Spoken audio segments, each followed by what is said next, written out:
सुनंदाच्या मुलीचे नुकतेच प्रीतीचे 16व्या वर्षात पदार्पण झाले होते.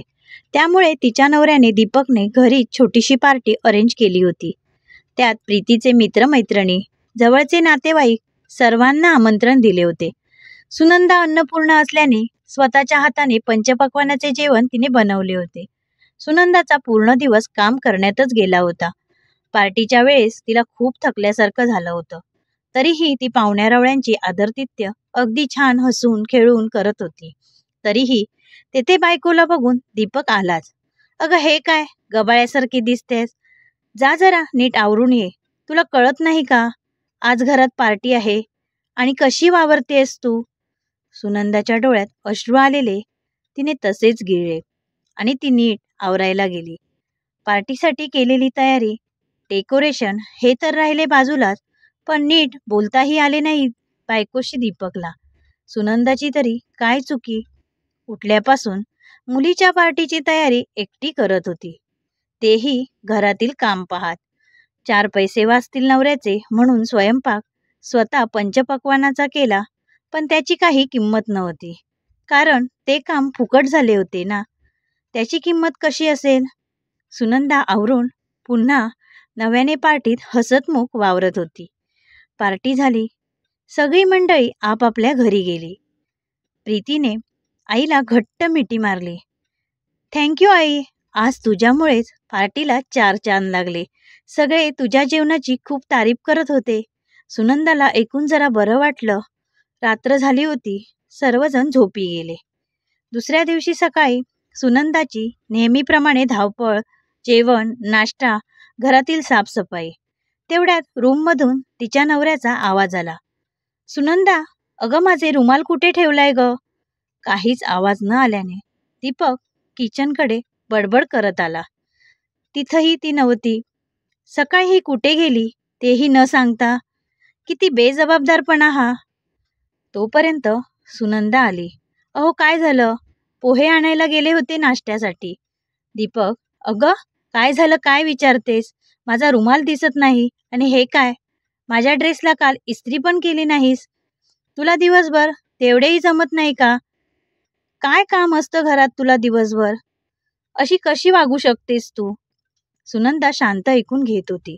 "त्या मी लगेच करून देते इस्त्री." आदल्या दिवशीच्या धावपळीत तिला वेळच मिळाला नव्हता. तिची काहीच चुकी नव्हती. "दीपक, राहू दे आता, मला उशीर होतोय." दीपक तन करत निघून गेला. "आई, आई इकडे ये." प्रीतीने आवाज दिला. "माझा पिंक ड्रेस दिसत नाही. कुठे ठेवला आहेस? आणि किती वेळा सांगितलं माझ्या कपाटाला हात लावत नको जाऊस. माझं मी आवरत जाईन." सुनंदाने कपाटात हात घालताच तिच्या हाताला ड्रेस लागला, कारण तिने प्रीतीच्या कपड्यांची व्यवस्थित घड्या घालून ठेवल्या होत्या.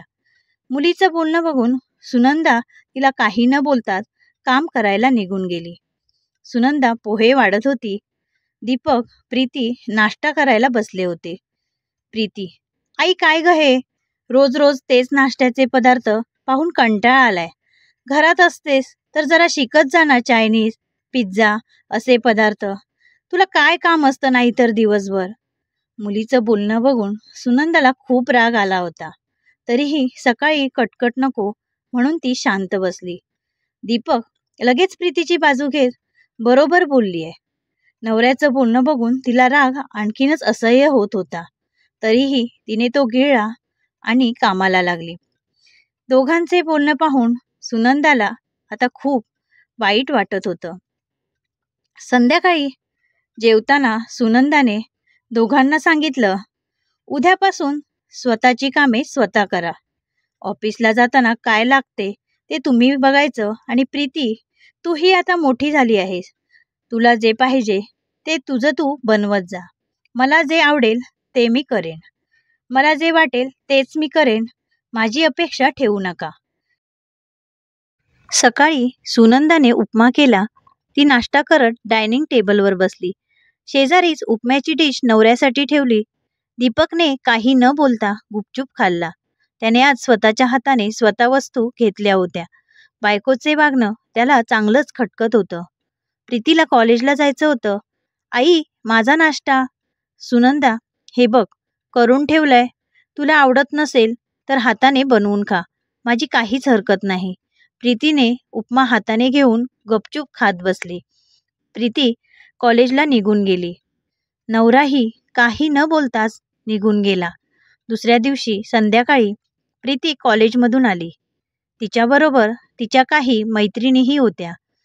प्रीतीच्या कपड्याच्या कपाटाकडे लक्ष जाताच त्यातील एक जण म्हणाली, "प्रीती, किती अस्ताव्यस्त तुझं कपाट ग. माझ्या घरात माझ्या आईबाबांना नाही जमत असा गलिच्छपणा." प्रीतीला कळून चुकलं होतं. ती आईला किती चुकीचं बोलली. मैत्रिणींसमोर तिला लाजल्यासारखं झालं होतं. सुनंदा नुकतीच बाहेरून बारशाचा कार्यक्रम आटपून आली होती. त्यामुळे तिलाही कंटाळा आला होता. फ्रेश होऊन सुनंदा बाहेर आली तर प्रीतीच्या मैत्रिणी होत्या.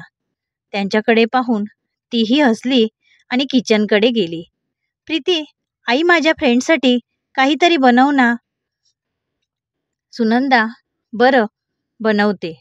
सुनंदा हसत म्हणाली. सुनंदाने छान दडपे पोहे आणि चहा बनवला.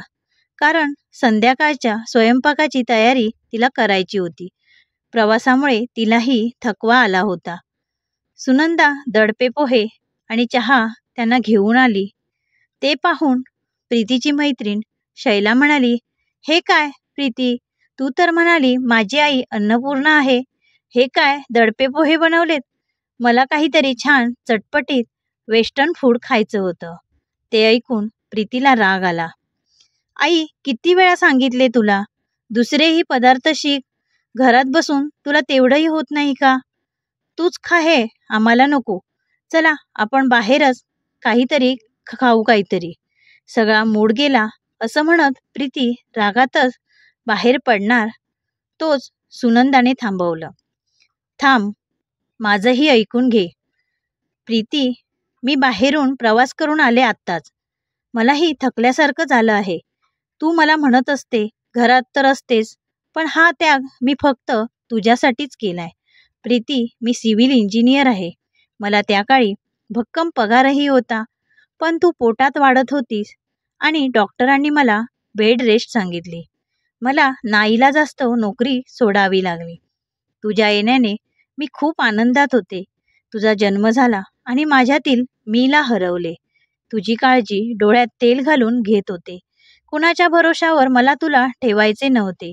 मीच तुझी जन्मदात्री दिवसरात्र तुझ्या संगोपनात घालवले. तुला वाढवताना बघताना जगाचा विसर पडला. मी मलाच विसरले. तू आजारी पडलीस की दिवसरात्र तुझ्यापाशी जागून काढले. खोकला आला तर काढा, तर कधी ताप आला तर गार पाण्याच्या पट्ट्या. असं करत तुला मोठं केलं. तुला काय आवडतं, नाही काय आवडत करतोय, मला काय आवडतं हेच मी विसरून गेले. हो, मी स्वीकारलं गृहिणीपद, ज्यात फक्त त्याग असतो. मला लाज वाटते माझी. मी तुझ्यासारख्या मुलीसाठी त्याग केला, जिला आईची काही किंमत नाही. मी घरात असते म्हणून माझ्याकडून सगळ्यांच्या अपेक्षा. मी मात्र अपेक्षा कोणाकडून काही करायच्या नाहीत.